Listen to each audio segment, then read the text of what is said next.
Prediction आप अपने angle से कर सकते हैं, आप अपने तरीके से कर सकते हैं, जिसको जो भी आता है। आप लोशो ग्रिड पे लगाएं, आप सेफेरियन पे लगाएं, आप पाइथागोरियन पे लगाएं, लेकिन फॉर्मूला ये अप्लाई करें। ग्रिड चाहे जो मर्जी ले लें, क्योंकि मैंने पिछली वर्कशॉप के अंदर भी ये बताया था कि न्यूमेरोलॉजी के अंदर 16 प्रकार की विधाएं हैं और मैंने मैक्सिमम पढ़ी हुई हैं। मेरी जितनी भी क्लासेस आपको मिलेंगी वो किसी एक पर्टिकुलर थंब रूल के ऊपर अप्लाई नहीं होंगी, वो हर पैटर्न के ऊपर अप्लाई होंगी। तो इसको आप किसी भी पैटर्न पर अप्लाई कर सकते हैं। एक तो ये फॉर्मूला हो गया, और हम हर साल का इनका बर्थ चार्ट जो है वो बना सकते हैं। हर साल कौन सा नंबर घटेगा, कौन सा बढ़ेगा, कौन सा ऐड होगा, कौन सा सब्सट्रैक्ट होगा, ये सारी चीज़ें हम इस तरह से यहाँ पर ले सकते हैं। एक और डेट ऑफ बर्थ के ऊपर मैं अप्लाई करके दिखाना चाहूँगा आपको। उसके बाद मैं यंत्राज के ऊपर आता हूँ कि यंत्राज कैसे फाउंड करते हैं यहाँ पर, उसके ऊपर भी हम बात करेंगे। कोई भी एक डेट ऑफ बर्थ जो आप देना चाहें यहाँ पर, 29 Feb 12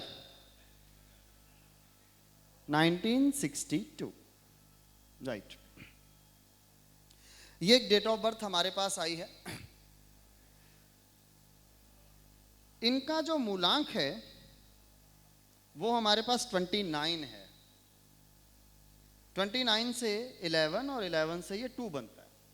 तो हमारे पास 2 इनकी साइकोलॉजी को रिप्रेजेंट करता है, और 2 as a hidden number, as a psychology number भी यहाँ पर हमारे पास अवेलेबल है। और अगर मैं इनके भाग्यांक की बात करूं, 2 + 9 + 1 + 2 + 1 + 9 + 6 + 2, इसको कैलकुलेट करते हैं हम लोग। 6 और 2 8, 17, 18, 20, 21, 30, 32। चेक कीजिए 32, आप कैलकुलेट करिए एक बार।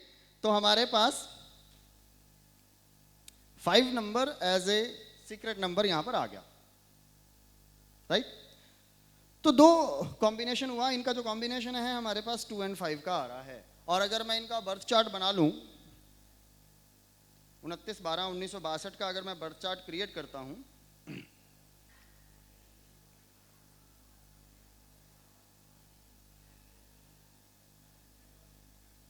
ये डेट ऑफ बर्थ है, इनका बर्थ चार्ट बनाया जा रहा है यहाँ पर। 11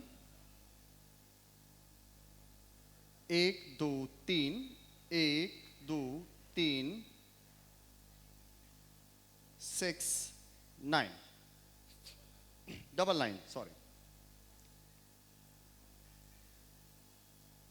अब इनका नाम मुझे नहीं पता है, और नाम कैलकुलेट करने बैठूंगा तो थोड़ा टाइम लेगा। एक एवरेज ले रहा हूं, कोई भी एक नंबर मैं ले लेता हूं। सपोज इनका जो नाम है वो भी नंबर 5 पे आ रहा है।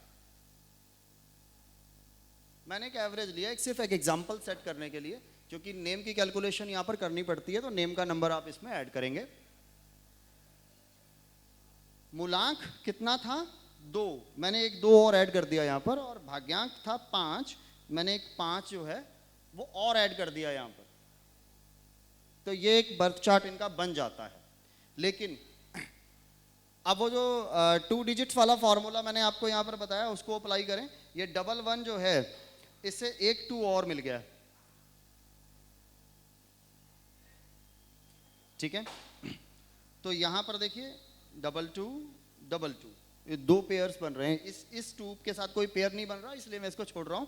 और इन 22 33 से एक बार 3 एक मिला, दूसरा 3 यहां पर मिला, यहां पर 33 फिर बन गया, इस 33 से एक 4 और मिला, और इस 55 से एक 6 और मिला, और इस 99 से हमें एक 8 और मिला। ये इनका बेसिक बर्थ चार्ट है।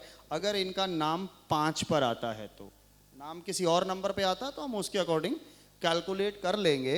ये एक बेसिक फॉर्मुलेशन है जो मैं आपको यहां पर बताने जा रहा हूं, राइट। तो ये इनका बेसिक बर्थ चार्ट है। अभी हम यहां पर देख रहे थे कि इनके पास इनकी डेट ऑफ बर्थ में 8 नहीं है। आप देखिए 29/12/1962 है, 8 नहीं है, लेकिन मेरे अकॉर्डिंग 8 यहाँ पर एक बार आता है। इनकी डेट ऑफ बर्थ में 3 नहीं है, लेकिन मेरे पास यहाँ पर 3 जो है वो 2 टाइम्स हैं, डबल टाइम्स यहाँ पर 2 आ रहा है। इनके पास 4 नहीं है, मेरे अकॉर्डिंग यहाँ पर 4 भी एक बार अवेलेबल है। तो हमें जो इनकी प्रेडिक्शन करनी है, जो इनकी कैलकुलेशन करनी है, वो इन नंबरों को ध्यान में रख के करनी है कि एक बार राहु का नंबर, एक बार शनि का नंबर और 2 बार बृहस्पति के नंबर जो हैं वो भी इनकी बेसिक डेट ऑफ बर्थ में एड ऑन है, राइट। तो इनका ये साल का नंबरों का कैलकुलेशन कैसे रहेगा?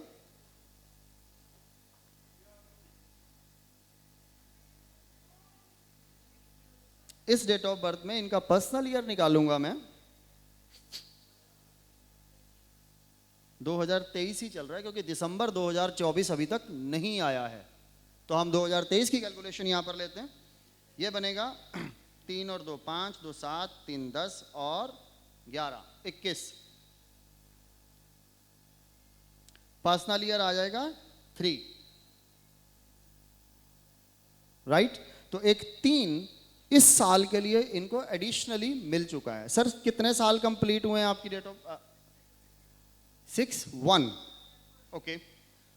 तो 2 सीक्रेट नंबर्स यहां पर हमें और मिल रहे हैं, 6 and 1। तो 3 सीक्रेट नंबर हो गए हमारे पास, 6 1 and 3। ये 3 सीक्रेट नंबर इस साल इनकी जिंदगी के अंदर एड ऑन हो चुके हैं, राइट। अगले साल ये बदल जाएंगे और हम इस 3 सीक्रेट नंबर को 6 1 3 को इनके बेसिक बर्थ चार्ट में ऐड करते हैं। 6, इससे तो कोई सीक्रेट नंबर मिलना ही नहीं है। 1 ये ऑलरेडी पेयर्ड है, इसका कोई मतलब नहीं है। और 3, इससे कोई सीक्रेट नंबर और ऐड नहीं होना। तो लेकिन इनके बर्थ चार्ट में एक जो है, जो 2 बार था, अब वो इस साल के लिए 3 बार है, और जो 3 हमारे पास 2 बार दिखाई दे रहा था इस साल के लिए, वो 3 बार है। सारी चीजें हैं, सब कुछ अच्छा है, लेकिन यहाँ पर 2 की अधिकता है। 2 कैश देता है, पैसा देता है, तो सब कुछ देता है, लेकिन इमोशनल फैक्टर में थोड़ी सी प्रॉब्लम्स देता है। वो प्रेडिक्टिव पार्ट है, उसको हम नहीं डिस्कस करेंगे।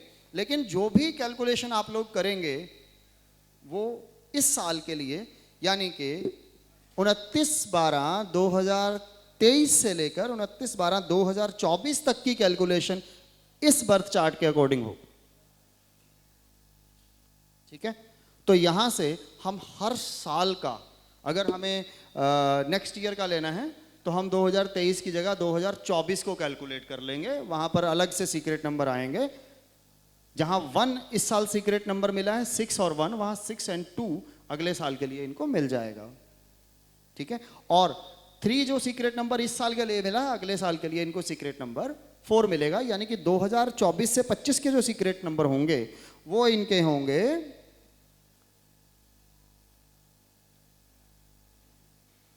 6 2 6 2 और 4। तो 6 2 और 4 3 सीक्रेट नंबर्स इनको अगले साल मिलने वाले हैं। तो उसके अकॉर्डिंग इनका बर्थ चार्ट अगले साल में न्यूमेरिक कम ज्यादा जो हैं वो हो जाएंगे। एक डेट ऑफ बर्थ मेरे पास और आई है।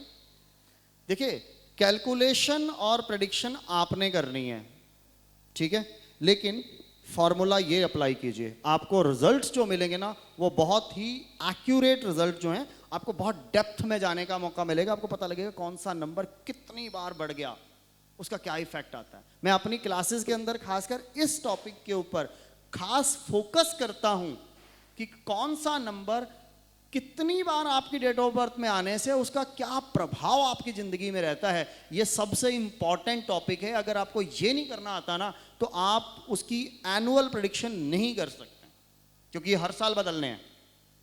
हर साल हो सकता है कि यहाँ 5 बार है, कोई साल ऐसा आए जो वो 3 बार ही रह जाएं, कोई ऐसा आए जो वो 5 की जगह 6 बार आ जाएं। तो प्रेडिक्शंस में इस टॉपिक का कवर होना बहुत ज़रूरी होता है कि आपकी डेट ऑफ बर्थ के अंदर कोई नंबर कितनी बार आता है, तो उसका क्या प्रभाव आपकी ज़िंदगी के अंदर रहता है। और अगर आप इस टॉपिक को और डिटेल में पढ़ना चाहते हैं तो मेरे YouTube चैनल के ऊपर 3 मार्च की 3 मार्च की मेरी एक वर्कशॉप हुई थी कॉन्स्टिट्यूशन क्लब के अंदर। उस वर्कशॉप के अंदर मैंने इसी टॉपिक को कवर किया था कि कौन सा नंबर आपकी डेट ऑफ बर्थ में कितनी बार आता है और उसका क्या प्रभाव आपकी ज़िंदगी के अंदर आता है। आपको मैं अपना YouTube, आपको इसको और डिटेल में पढ़ने का मौका मिलेगा। ये सारे कंसेप्ट आपको मेरे YouTube चैनल पे मिलेंगे। मैं अपने YouTube चैनल का यहाँ पर आपको नाम दे रहा हूँ,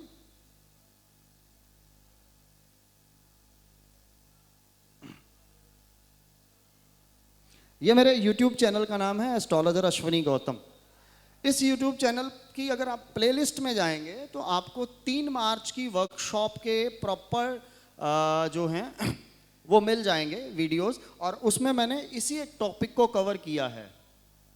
इसी एक टॉपिक को कवर किया है कि आपकी डेट ऑफ बर्थ में कौन सा नंबर कितनी बार आ रहा है और उसका क्या प्रभाव है आपकी ज़िंदगी के अंदर, वो आपको वहाँ पर देखने को मिलेगा। और उसी तरह से जो मेरी पिछली वर्कशॉप थी जिसमें मैंने एस्ट्रोलॉजी और न्यूमरोलॉजी कनेक्शंस को प्रॉपर डिटेल में बताया था, वो भी आपको यहाँ पर 30 जून की जो है प्लेलिस्ट है वो भी आपको यहाँ पर मिल जाएगी। तो दोनों ही जो मेरी वर्कशॉप्स हुई हैं उसमें 2 अलग अलग टॉपिक्स को हमने कवर किया था। वो दोनों टॉपिक्स जो हैं आपको मेरे YouTube चैनल पर ज़रूर मिलेंगे, और ये वाला टॉपिक भी आपको मेरे YouTube चैनल पर जल्दी ही अवेलेबल होगा।